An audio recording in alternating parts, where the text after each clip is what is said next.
ಒಂದ್ಸಲ ಒಬ್ರಿಗೆ ನಮ್ಮ ಹೃದಯದಲ್ಲಿ ಮನಸ್ಫೂರ್ತಿಯಾಗಿ ಸ್ಥಾನ ಕೊಟ್ವಿ ಅಂದ್ರೆ ನಮ್ಮ ಹೃದಯ ನಿಲ್ಲೋವರೆಗೂ ಆ ಸ್ಥಾನ ಅವ್ರಿಗೆ ಮಾತ್ರನೇ ಸ್ವಂತ. ಅದನ್ನೇ ಪ್ರೀತಿ ಅಂತಾರೆ.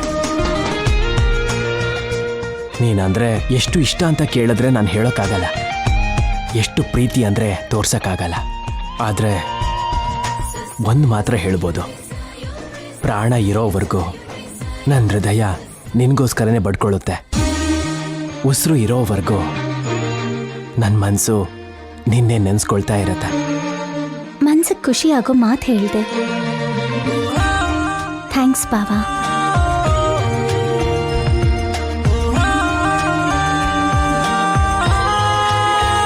ನಿಜ ಹೇಳಬೇಕು ಅಂದ್ರೆ ನಿಹಾರಿಕನ ನೀನಾಗಿರೋದಕ್ಕೆ ಎದುರಿಸ್ತಿದೀಯ. ಮತ್ತೊಬ್ರಾಗಿದ್ರೆ ನಿಹಾರಿಕಾ ಆಟ ಆಡಿಸ್ತಿದ್ಲು. ಇವಾಗ ನಿಹಾರಿಕಾ ಉರಿತಾ ಹೊಸ ಪ್ಲಾನ್ಸ್ ಮಾಡ್ತಾ ಇರ್ತಾಳೆ. ಸರಿ, ಆ ನಿಹಾರಿಕಾ ವಿಷಯನ ನಾಳೆ ಯೋಚನೆ ಮಾಡೋಣ. ಅಲ್ಲಿವರೆಗೂ ಬಾವಾ,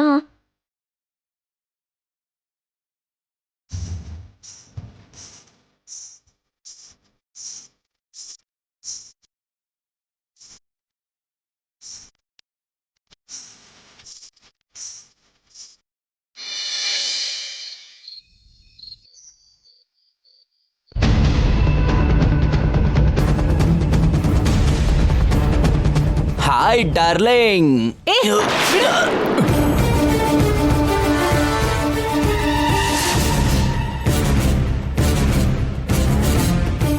ಈ ಮನೆಗೆ ವಾರಸ್ದಾರ ಆದವನು, ನಿನ್ ಗಂಡ ಆದವನು ಹಿಂದೆಯಿಂದ ಬಂದು ಹಗ್ ಮಾಡಿದ್ರೆ ಹೀಗ್ ತಳ್ತೀಯಾ? ನನಗೆ ಎಷ್ಟು ಅವಮಾನ ಆಯ್ತು ಗೊತ್ತಾ? ನಾನಲ್ಲಿ ಕೋಪದಲ್ಲಿ ಉರಿತಾ ಇದ್ರೆ ನಿನ್ಗೆ ರೊಮ್ಯಾನ್ಸ್ ಬೇಕಾ ಇವಾಗ? ಯಾವಾಗ ನೋಡಿದ್ರು ಒಂದೇ ಗೋಳು ನಿಂದು. ಅದಾಗಲ್ಲ ಬಂಗಾರ. ಇನ್ನೇನು ಮಾತಾಡ್ಬೇಡ. ಅವನಿಂದ ಪ್ರತಿ ಸಲ ನಾನು ಸೋಲ್ತಾನೆ ಇದ್ದೀನಿ. ಆ ನಿನಗೆ ಸ್ವಲ್ಪನಾದ್ರೂ ಇದೆಯಾ? ಯಾಕಿಲ್ಲ ಹೇಳು?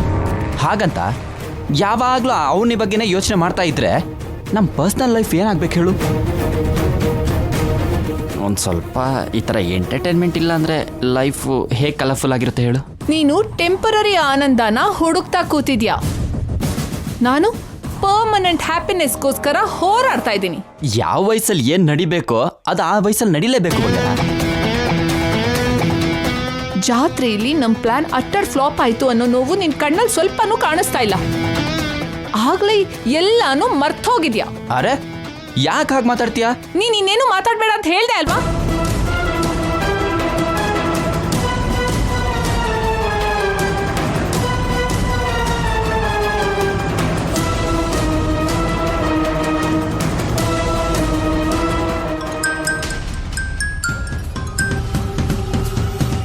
ಹಲೋ, ಒಂದ್ಸಲ ನಿಮ್ ಬಾಸ್ಗೆ ಫೋನ್ ಕೊಡು. ವಿಷಯ ಏನು ಅಂತ ಹೇಳಿ. ನೀನ್ ಬಾಸಾ? ನಾನು ಅಸಿಸ್ಟೆಂಟ್ಸ್ ಜೊತೆ ಮಾತಾಡಲ್ಲ. ಮೊದಲು ನಿಮ್ ಬಾಸ್ಗೆ ಫೋನ್ ಕೊಡು. 1 minute. Sir, Niharika.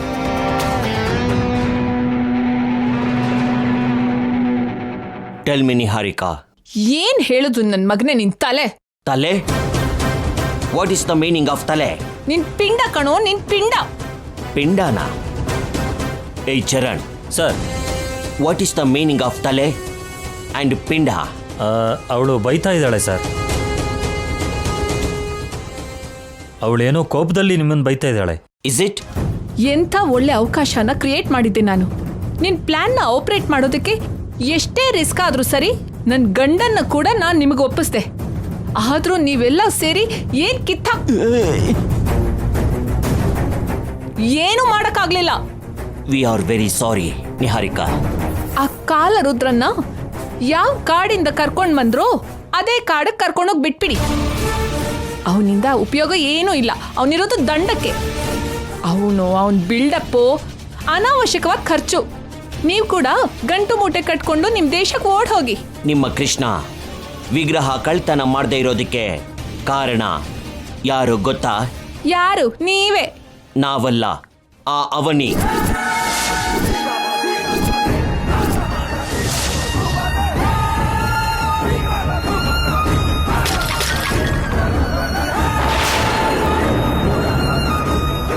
What? S, last ಮಿನಿಟಲ್ಲಿ ಆ ಅವನಿ ಯಾಗದ ಹತ್ರ ಬಂದು ಹಾಳು ಮಾಡಿದ್ಲು.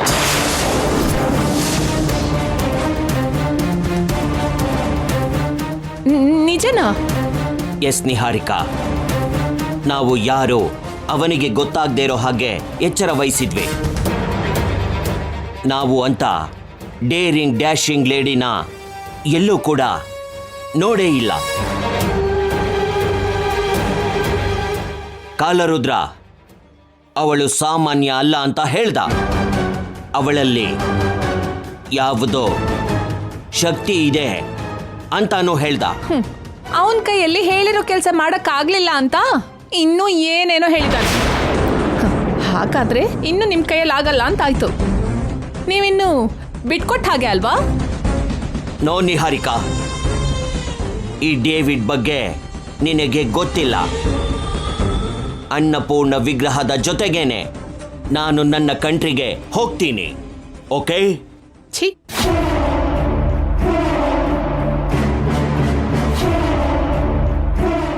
ಅದ ವಿಷಯ. ಲಾಸ್ಟ್ ಮಿನಿಟಲ್ಲಿ ಯಾಗ ಡಿಸ್ಟರ್ಬ್ ಆಗಿದ್ದಕ್ಕೆ ನಾನು ಹಾರ್ ಬಿದ್ದೆ ಅಂತಾಯ್ತು. ಅವನಿಂದ ನನಗೆ ಮನಃಶಾಂತಿ ಇಲ್ದೇ ಇರೋ ಹಾಗಾಗ್ತಿದೆ. ಅವನಿನ್ನ ಎಲ್ಲರೂ ಅಸಹ್ಯ ಪಟ್ಕೊಳ್ಳೋ ಹಾಗೆ ಮಾಡ್ತೀನಿ. ಹೇಗೆ? ಯಾವುದೋ ಒಂದು ಅವಕಾಶ ನನಗೆ ಸಿಕ್ಕೇ ಸಿಗತ್ತೆ.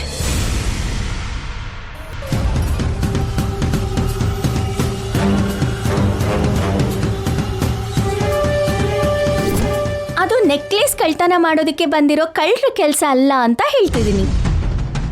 ಕೆಲವು ದುಷ್ಟ ಶಕ್ತಿಗಳು ಏನೋ ಮಾಡಬೇಕು ಅಂತ ಪ್ರಯತ್ನ ಮಾಡಿದ್ವು. ಆ ವಿಷಯನ ನಾನು ಅಷ್ಟು ಈಸಿಯಾಗಿ ಬಿಡೋದಿಲ್ಲ. ಅದರ ಪ್ರಾರಂಭ ಎಲ್ಲಿ ಅಂತ ಹುಡುಕಿ ಅದರ ಅಂತ್ಯ ಮಾಡ್ತೀನಿ. ನಿಮ್ಮ ಕೃಷ್ಣ ವಿಗ್ರಹ ಕಳ್ತನ ಮಾಡದೇ ಇರೋದಕ್ಕೆ ಕಾರಣ ಯಾರು ಗೊತ್ತಾ? ಯಾರು? ನೀವೇ. ನಾವಲ್ಲ, ಆ ಅವನಿ. ಲಾಸ್ಟ್ ಮಿನಿಟಲ್ಲಿ ಆ ಅವನಿ ಯಾಗದ ಹತ್ರ ಬಂದು ಹಾಳು ಮಾಡಿದ್ಲು.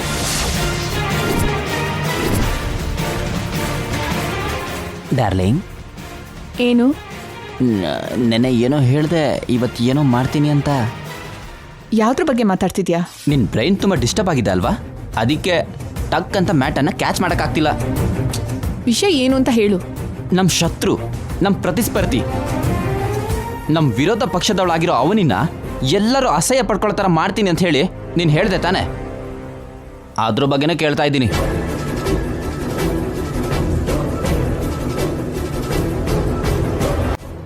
ಏಟಿಗೆ ಎದುರೇಟ್ ಕೊಡ್ತಾ ನಮ್ಮನ್ನು ಪ್ರತಿ ಸಲ ಸೋಲಿಸ್ತಾ ಇರೋ ಅವನಿನ ನೀನು ಅವಮಾನಿಸ್ತಿರೋದು ನನ್ನ ಕಣ್ಣಾರೆ ನೋಡಬೇಕು. ಇವಾಗ ಮಾಯಾ ಸಭೆಯಲ್ಲಿ ದ್ರೌಪದಿಯ ಕಿರುನಗೆಯನ್ನ ದುರ್ಯೋಧನ ಭಂಗ ಮಾಡಿದ ಹಾಗೆ ನಮ್ಮ ಮನೆಯಲ್ಲೇ ಅವನಿ ಆ ರೀತಿಯಲ್ಲಿ ಅವಮಾನ ಮಾಡೋದನ್ನ ನೋಡಿ ನಾನು ಆನಂದ ಪಡಬೇಕು. ಯಾವಾಗ ಯಾವಾಗ ಆ ದೃಶ್ಯ ನೋಡೋ ಭಾಗ್ಯ ನನಗೆ ಯಾವಾಗ ಸಿಗುತ್ತೆ ನಿಹಾರಿಕಾ? ಯಾಕೋ ತುಂಬಾ ಆಸೆ ಇರೋ ಹಾಗಿದೆ. ತುಂಬಾ ಅಲ್ಲ, ತುಂಬಾ ತುಂಬಾ ಆಸೆ ಇದೆ. ಹಾಗಾದ್ರೆ ಇವಾಗ್ಲೇ ಅಂತ ಅವಕಾಶನ ಸೃಷ್ಟಿಸ್ಕೊಳ್ಳೋಣ. ಬೆಂಕಿ ಹಚ್ತೀನಿ. ಆ ಬೆಂಕಿ ನಾನು ನೋಡಬೇಕು. ದೊಡ್ಡ ಬಾಮಾಯ್ದ ಲಾವಣ್ಯ ಟ್ರಿಪ್ಪಿಗೆ ಹೋಗಿದ್ದಾರೆ. ಮನೇಲಿ ನೋಡಿದ್ರೆ ಪರಿಸ್ಥಿತಿ ಏನೋ ತುಂಬಾ ವಿಚಿತ್ರವಾಗಿದೆ. ಏನ್ ಮಾಡಬೇಕು ಅಂತ ಏನೂ ತೋಚ್ತಿಲ್ಲ. ನನ್ನ ಪರಿಸ್ಥಿತಿ ಕೂಡ ಹಾಗೇ ಇದೆ.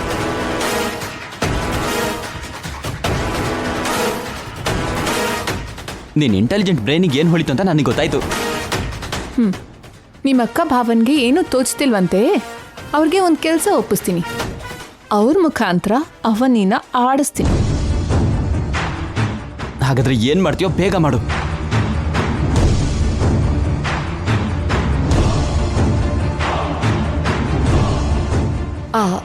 ಪ್ರೀತಿಯವರೇ, ಚೆನ್ನಾಗಿದ್ದೀರಾ?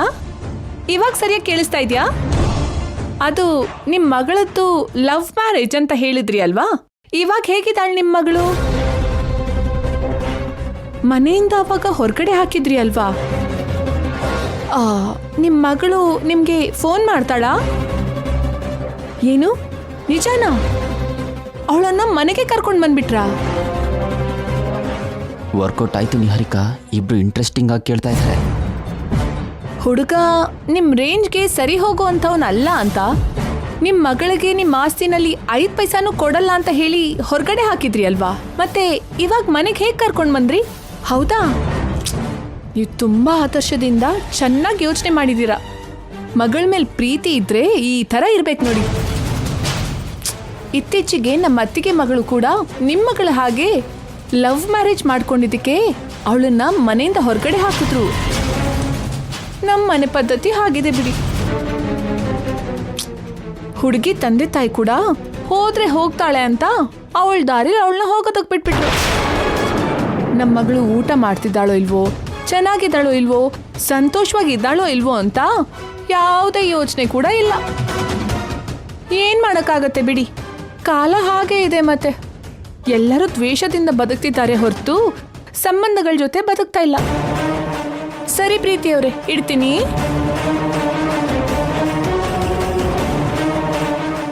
ನಮ್ಮ ಹತ್ರ ಬರ್ತಿದ್ದಾರಾ? ನೀನು ಅವ್ರಿಗೆ ರಿಲೇಟೆಡ್ ಆಗಿರೋ ಕಾನ್ಸೆಪ್ಟ್ ಮಾಡಿ ಐಸ್ಕಂತ ಥರ ಹೇಳ್ಕೊಂಬಂದ್ರೆ ಅವ್ರು ಬರ್ದೇ ಇರ್ತಾರ ಹೇಗೆ ಹೇಳು? ನಿಹಾರಿಕಾ, ಏನು ವಸಂತ ಅವರೇ? ನೀನ್ ಮಾತಾಡಿದ್ದನ್ನು ಕೇಳಿಸ್ಕೊಂಡ್ವಿ. ನಮಗ್ ತಕ್ಷಣ ಕಾವ್ಯ ನೋಡ್ಬೇಕು ಅಂತ ಅನ್ನಿಸ್ತಿದೆ. ನೀನು ಅವ್ರು ಯಾರ ಹತ್ರನೋ ಹೇಳಿದ್ದು ಕಾವ್ಯ ಬಗ್ಗೆನೇ ಅಲ್ವಾ?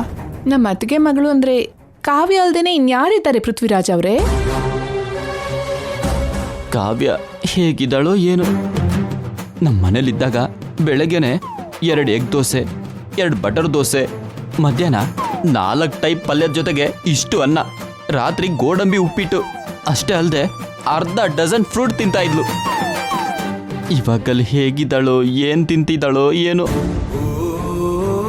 ಹೊರಗಡೆಯಿಂದ ಬಂದಿರೋಳು ಕಾವ್ಯ ವಿಷಯದಲ್ಲಿ ನನ್ಗಿರೋ ಜವಾಬ್ದಾರಿ ಕೂಡ ನಿಮ್ಗಿಲ್ವಲ್ಲ ವಸಂತ ಅವರೇ? ತಂದೆ ತಾಯಿ ಆಗಿರೋ ನೀವು ಇಷ್ಟು ಕೂಲಾಗಿ ಹೇಗಿರಕ್ಕಾಗತ್ತೆ?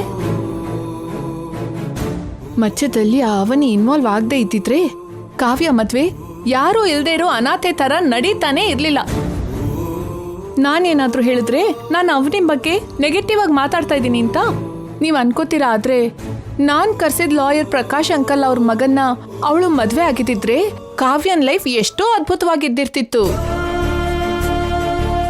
ಇತ್ತೀಚೆಗೆ ಕಾವ್ಯ ಬಗ್ಗೆ ಅವನಿ ಏನಾದ್ರೂ ಹೇಳಿದ್ಲಾ? ಹೇಳಿಲ್ಲ. ಹೋಗ್ಲಿ, ನೀವಾದ್ರೂ ಕೇಳಿದ್ರಾ? ಕೇಳಲೂ ಇಲ್ಲ. ನಿಮ್ಗಿರೋದು ಒಬ್ಳು ಮಗಳು. ಅವಳನ್ನ ಹೀಗ್ ಬಿಟ್ಬಿಟ್ರೆ ಹೇಗ್ ಹೇಳಿ? ಏನ್ರಿ, ಅವನಿ ಹತ್ರ ಮಾತಾಡೋಣ ನಡೀರಿ.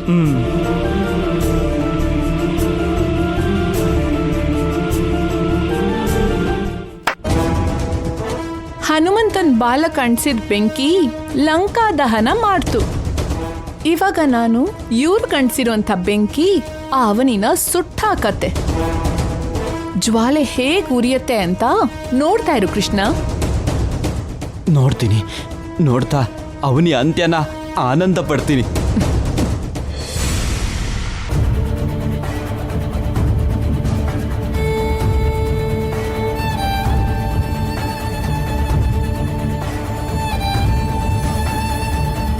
ನಾನು ಹೊರಗಡೆ ಹೋದಾಗ ಪದೇ ಪದೇ ಫೋನ್ ಮಾಡ್ಬೇಡ ಅಂತ ನಿನಗೆ ಎಷ್ಟು ಸಲ ಹೇಳೋದು? ತುಂಬಾ ಒಂಟಿತನ ಫೀಲ್ ಆಗ್ತಿದೆ ಪವನ್. ತುಂಬು ಕುಟುಂಬದಿಂದ ಹೊರಗಡೆ ಬಂದಿದ್ಯಲ್ವಾ, ಕೆಲವು ದಿನ ನಿನಗೆ ಹಿಂಗೆ ಇರುತ್ತೆ. ಬರ್ತಾ ಬರ್ತಾ ಅಭ್ಯಾಸ ಆಗುತ್ತೆ. ಅವಾಗ ನಿನಗೆ ನಾನಿದ್ರೆ ಸಾಕು ಅಂತ ಅನ್ಸುತ್ತೆ. ನಾನೊಂದು ಮಾತು ಕೇಳ್ಬೋದಾ? ಅದಕ್ಕೆ ನನ್ನ ಪರ್ಮಿಷನ್ ಯಾಕೆ? ಕೇಳು. ಶ್ರೀಕರ್ ಮಾವ ಅವ್ರ ಆಫೀಸಲ್ಲಿ ನಿನಗೆ ಜಾಬ್ ಕೊಡಿಸಿದ್ದಾರೆ. ನೀನು ಜಾಬಿಗೆ ಸರಿಯಾಗಿ ಹೋಗ್ದೇನೆ ಎಲ್ಲೆಲ್ಲಿ ಹೋಗ್ತಿದ್ಯಾ ಪವನ್? ನಾನು ಬೇರೆ ಕೆಲಸದ ಮೇಲೆ ಓಡಾಡ್ತಿದ್ದೀನಿ. ಏನಾ ಕೆಲಸಗಳು, ನಾನು ತಿಳ್ಕೊಬೋದಾ? ಗಂಡ ಹೆಂಡತಿ ಹತ್ರ ಎಲ್ಲ ವಿಷಯನೂ ಹೇಳ್ಕೋಬಾರ್ದು. ಅದು ಸಂಸಾರಕ್ಕೆ ದೊಡ್ಡ ಅಪಾಯ. ಅದಕ್ಕೆ ದೊಡ್ಡವ್ರು ಹೇಳ್ತಾರೆ, too much transparency also very danger ಅಂತ. ನನ್ನ ಹತ್ರ ನಿನಗೆ ಸೀಕ್ರೆಟ್ಸ್ ಏನಕ್ಕೆ ಪವನ್? ಟೈಮ್ ಬಂದಾಗ ನಿನಗೆಲ್ಲ ಗೊತ್ತಾಗುತ್ತೆ. ನೀನು ಟೆನ್ಷನ್ ಮಾಡ್ಕೋಬೇಡ. ಅದಲ್ಲ ಪವನ್. ನೀನೇನು ಮಾತಾಡ್ದೆ ನಮ್ಮ ಬಟ್ಟೆನೆಲ್ಲ ಪ್ಯಾಕ್ ಮಾಡು, ನಾವು ಹೊರಡೋಣ. ಎಲ್ಲಿಗೆ? ನಮ್ಮ ಅಪ್ಪ ಅಮ್ಮನ ಹತ್ರಕ್ಕೆ. ನಾವ್ ಈ ಮನೆನ ಖಾಲಿ ಮಾಡ್ತಿದ್ದೀವಿ. ಏನ್ ಹಾಗೆ ನೋಡ್ತಿದ್ಯಾ ಕಾವ್ಯ? ನಿಂಗೆ ಯಾರು ಇಲ್ಲ ಅಂತ ಹೇಳಿದೆ ಅಲ್ವಾ ಪವನ್? ಮತ್ತೆ ಅಪ್ಪ ಅಮ್ಮನ ಹತ್ರ ಅಂತಿದ್ಯಾ? ನಾನು ನಿನ್ನನ್ನು ಲವ್ ಮಾಡೋದು ಅವ್ರಿಗೆ ಇಷ್ಟ ಇರಲಿಲ್ಲ. ಅದಕ್ಕೆ ಜಗಳ ಮಾಡ್ಕೊಂಡು ಮನೆ ಬಿಟ್ಟು ಬಂದ್ಬಿಟ್ಟಿದ್ದೆ. ಅದಾದ್ಮೇಲೆ ಅವನಿ ಶ್ರೀಕರ್ ಹೇಗೋ ನಮ್ಮಿಬ್ರು ಮದುವೆ ಮಾಡಿಸ್ಬಿಟ್ರು. ನಮ್ಮ ಮದುವೆ ವಿಷಯ ಗೊತ್ತಾಗಿ ನಮ್ಮ ಮೇಲೆ ಇನ್ನೂ ಜಾಸ್ತಿ ಕೋಪ ಮಾಡ್ಕೊಂಡಿದ್ದಾರೆ.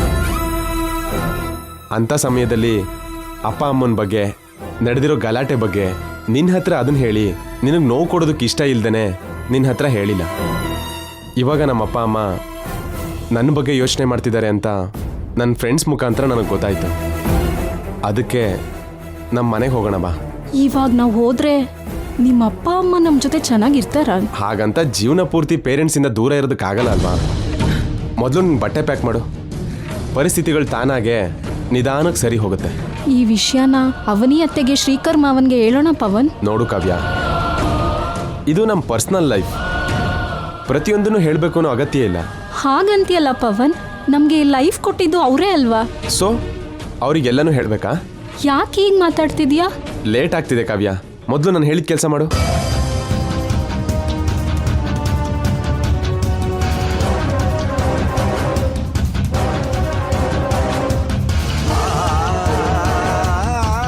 ಬಾ.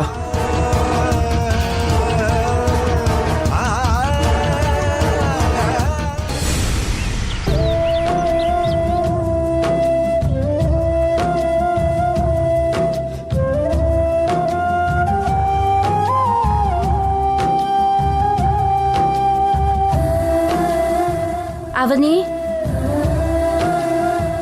ಏನತ್ಗೆ ಏನ್ ಬೇಕಿತ್ತು? ಕಾವ್ಯ ಪದೇ ಪದೇ ನೆನಪಿಗೆ ಬರ್ತಿದ್ದಾಳೆ. ಹೌದು ಅವನಿ, ನಾವು ಈ ಮನೇಲಿದ್ದೀವನ್ನೋ ಮಾತೇ ಹೊರತು ನಮ್ಮ ಮನಸ್ಸೆಲ್ಲ ನಮ್ಮ ಮಗಳ ಮೇಲೇನೇ ಇದೆ. ಪ್ರೀತಿಸ್ತವನ್ನ ಮದ್ವೆ ಆಗಿದ್ದಾಳೆ. ಇನ್ನು ಕಾವ್ಯ ಬಗ್ಗೆ ನಿಮ್ಗೆ ಯಾಕೆ ಚಿಂತೆ ಅಣ್ಣ? ಅವಳು ಪ್ರೀತಿಸಿದಾಳೆ, ಆದ್ರೆ ಆ ಹುಡುಗ ಎಂಥವನೋ ನಮಗ್ ಗೊತ್ತಿಲ್ಲ. ಈ ಪ್ರೀತಿ ಗೀತಿ ಎಲ್ಲ 4 ದಿನ ಚೆನ್ನಾಗಿರುತ್ತೆ, ಆಮೇಲೆ ಅಸಲ್ ಸಮಸ್ಯೆ ಶುರುವಾಗುತ್ತೆ. ದಿನ ಟಿವಿಲಿ ಪೇಪರಲ್ಲಿ ಎಷ್ಟು ನೋಡ್ತೀವಲ್ಲ. ಆ ಹುಡುಗನ್ಗೆ ಒಂದು ಕುಟುಂಬ ಇದ್ದಿದ್ರೆ ಕಾವ್ಯ ಅತ್ತೆ ಮನೇಲಿ ಇರ್ತಿದ್ಲು. ನಾವು ಅವಾಗ ಹೋಗಿ ನೋಡ್ಕೊಂಡು ಬರ್ತಿದ್ವಿ. ಆ ಹುಡುಗ ಏನೋ ಯಾರೂ ಇಲ್ಲದೆ ಇರೋನು. ಕಾವ್ಯ ಆ ಹುಡುಗನ ಜೊತೆ ಹೇಗಿರ್ತಾಳೋ ಏನೋ. ಆ ಹುಡುಗ ಶ್ರೀಕರ್ ಭಾವನ್ ಆಫೀಸಲ್ಲಿ ಆರಾಮಾಗಿ ಜಾಬ್ ಮಾಡ್ತಾ ಇದ್ದಾನೆ. ಆ ಭಾವ ನೋಡಿರೋ ಮನೇಲೇ ಇರ್ತಾ ಇದ್ದಾರೆ. ಅವ್ರ ಖರ್ಚುಗಳಿಗೆ ಯಾವುದೇ ಸಮಸ್ಯೆ ಆಗದೆ ಇರೋ ಹಾಗೆ ಭಾವ ಸ್ವಲ್ಪ ದುಡ್ಡು ಕೂಡ ಕೊಟ್ಟಿದ್ದಾರೆ. ಕಾವ್ಯ ಪವನ್ ಜೊತೆ ಸಂತೋಷವಾಗಿರ್ತಾಳೆ. ನೀವೇನು ಚಿಂತೆ ಮಾಡಬೇಕಾಗಿರೋ ಅವಶ್ಯಕತೆ ಇಲ್ಲ. ಕಾವ್ಯ ಬಗ್ಗೆ ಶ್ರೀಕರ್ ಏನಾದ್ರೂ ಹೇಳಿದ್ನಾ? ಇವಾಗ ಕಾವ್ಯ ಬಗ್ಗೆ ಸಡನ್ ಆಗಿ ಯಾಕೆ ಕೇಳ್ತಾ ಇದ್ದೀರಾ? ಪ್ರೀತಿಸಿ ಮದುವೆ ಮಾಡ್ಕೊಂಡು ಹೋಗಿರೋ ಹುಡುಗಿ ಅವಳಿಗೆ ಏನಾದರೂ ನೋವಾದ್ರೆ ಅವಳಲ್ಲೇ ಬಚ್ಚಿಟ್ಕೊಳ್ತಾಳೆ ಹೊರತು ತಂದೆ ತಾಯಿಗೆ ಹೇಳ್ಕೊಳ್ಳೋದಿಲ್ಲ. ನಮ್ಮ ಮಾತನ್ನ ಧಿಕ್ಕರಿಸಿ ಹೋಗಿದ್ದಕ್ಕೆ ನಿನ್ಗೆ ಹಾಗೆ ಆಗಬೇಕು ಅಂತ ನಿಷ್ಠುರವಾಗಿ ಮಾತಾಡ್ತೀವಿ ಅಂತ ಹೆಣ್ಣುಮಕ್ಕಳು ಯೋಚನೆ ಮಾಡ್ತಾರೆ. ಅದಕ್ಕೆ ನಮ್ಮ ಮಗಳ ಬಗ್ಗೆ ನಮಗೆ ಯೋಚನೆ ಜಾಸ್ತಿ ಆಗಿದೆ. ಅವಳ ವಿಷಯದಲ್ಲಿ ನಡೆದಿರೋದು ಸರಿನೋ ತಪ್ಪೋ ಅಂತ ನಮ್ಗೆ ಈಗಲೂ ಅನ್ನಿಸ್ತಿರುತ್ತೆ. ಏನಾಯ್ತು ನಿಮಗೆ? ಅವಳ ವಿಷಯದಲ್ಲಿ ಇಷ್ಟು ದಿನ ಮನಃಶಾಂತಿಯಿಂದ ಇದ್ದು ಯಾಕೆ ಸಡನ್ ಆಗಿ ಹೀಗೆ ಮಾತಾಡ್ತಾ ಇದ್ದೀರಾ? ನಮ್ಮ ಮನೆ ಪರಿಸ್ಥಿತಿ ಸರಿ ಇಲ್ಲದೆ ಕಾವ್ಯ ಬಗ್ಗೆ ಏನೂ ಮಾತಾಡೋಕ್ಕಾಗಲಿಲ್ಲ ಅಷ್ಟೇ. ಆದರೆ ನಮ್ಮ ಮಗಳು ಮಾತ್ರ ನಮ್ಮ ಕಣ್ಣು ಮುಂದೆನೇ ಇರೋ ಹಾಗಿದೆ.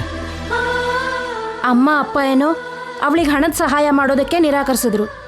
ನಾವೇನಾದರೂ ಮಾಡೋಣ ಅಂದರೆ ನಮ್ಮ ಹತ್ರ ಅಷ್ಟು ದುಡ್ಡಿಲ್ಲ. ಇಷ್ಟು ದೊಡ್ಡ ಕುಟುಂಬ ಇದ್ರೂ ಕೂಡ ಅವಳು ಅನಾಥೆ ಆಗೋಗಿದ್ದಾಳೆ. ಅವಳಿಗೆ ಏನಾದರೂ ಸಮಸ್ಯೆ ಬಂದಿದ್ರೆ ಇಷ್ಟೊತ್ತಿಗೆ ನನಗೆ ಫೋನ್ ಮಾಡ್ತಾ ಇದ್ಲು. ಅವಳು ಚೆನ್ನಾಗೇ ಇದ್ದಾಳೆ ಅಲ್ವಾ ಅನ್ನೋ ನಂಬಿಕೆಯಿಂದ ನಾನು ಈ ನಡುವೆ ಫೋನೇ ಮಾಡಿಲ್ಲ. ಅವ್ರ ಬಗ್ಗೆ ಭಾವನ ಹತ್ರನೂ ಕೇಳಿಲ್ಲ. ಒಂದ್ಸರಿ ಶ್ರೀಕರ್ ಹತ್ರ ಮಾತಾಡು. ಸರಿ ಅಣ್ಣ, ನಾನು ಭಾವನ ಹತ್ರ ಕೇಳ್ಬಿಟ್ಟು ಹೇಳ್ತೀನಿ. ನೀವು ಮಾತ್ರ ಚಿಂತೆ ಮಾಡಬೇಡಿ. ಕಾವ್ಯ ಆನಂದವಾಗೇ ಇರ್ತಾಳೆ.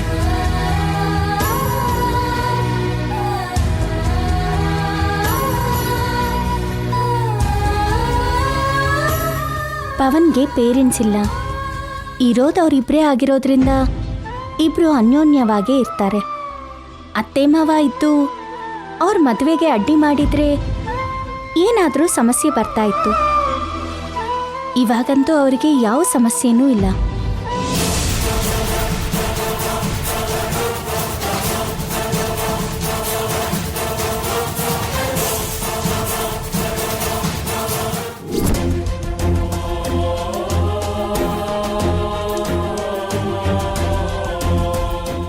ಏನ್ ಕಾವ್ಯ, ಏನ್ ಯೋಚನೆ ಮಾಡ್ತಿದ್ಯಾ?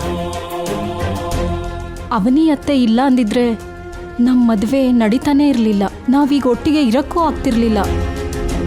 ನಾನು ಈ ಲೋಕದಿಂದ ಹೊರಟೋಗೋದೋ ಇಲ್ಲ ಅಂದ್ರೆ ಅಮ್ಮಮ್ಮಂಗೆ ಭಯಪಟ್ಟು ಮತ್ತೊಬ್ರನ್ನ ಬಲವಂತವಾಗಿ ಮದ್ವೆ ಮಾಡ್ಕೊಳ್ಳೋದೋ ನಡೀತಿತ್ತು. ಹೌದು, ಅವರಿಬ್ಬರನ್ನ ನಾವು ಲೈಫ್ ಲಾಂಗ್ ನೆನ್ಪಿಟ್ಕೋಬೇಕು. ನಾವು ಏನೇ ಕೆಲಸ ಮಾಡಿದ್ರು ಅವ್ರಿಗೆ ಹೇಳ್ಬಿಟ್ಟೇ ಮಾಡಬೇಕು. ಅವ್ರು ಓಕೆ ಅಂದಮೇಲೆ ಮಾಡಬೇಕು. ನಿನಗೋಸ್ಕರ ಎಲ್ರೂ ಬಿಟ್ಟು ಬಂದಿದ್ದೀನಿ. ನೀನ್ ಯಾವತ್ತೂ ನಂಗೆ ನೋವು ಕೊಡಲ್ಲ ಅಲ್ವಾ? ನಾನು ನೋವು ಪಡೋ ಅಂತ ಕೆಲಸನ ಮಾಡಲ್ಲ ಅಲ್ವಾ? ನನಗೋಸ್ಕರ ಲೈಫಲ್ಲಿ ರಿಸ್ಕ್ ತಗೊಂಡಿದ್ಯಾ? ನಾನು ಯಾವಾಗಲೂ ನಿನ್ನ ತುಟಿ ಮೇಲಿನ ನಗುಗೆ ಕಾರಣ ಆಗ್ತೀನಿ ಹೊರತು ನಿನ್ನ ಕಣ್ಣಲ್ಲಿ ಕಣ್ಣೀರಿಗೆ ಕಾರಣ ಆಗಲ್ಲ. ನಿನಗೆ ಒಂಟಿತನದ ಫೀಲಿಂಗೇ ಬರ್ದೇನೆ ಹೊರಗೆ ನೋಡ್ಕೋತೀನಿ. ನೀನು ನಿನ್ನ ಕುಟುಂಬನ ಮರ್ತೋಗೋ ಹಾಗೆ ನಿನ್ನನ್ನು ನಾನು ನೋಡ್ಕೋತೀನಿ ಕಾವ್ಯ. ಮದುವೆ ಆಗಿ ಕೆಲವು ದಿನಕ್ಕೆ ಪವನ್ನಲ್ಲಿ ಏನೋ ಬದಲಾವಣೆ ಕಾಣಿಸ್ತಿದ್ಯಲ್ಲ. ನಾನು ಪ್ರೀತಿಸೋ ಟೈಮಲ್ಲಿ ನನಗೆ ಪೇರೆಂಟ್ಸ್ ಇದ್ದಾರೆ ಅನ್ನೋ ವಿಷಯನೇ ಹೇಳಿಲ್ವಲ್ಲ.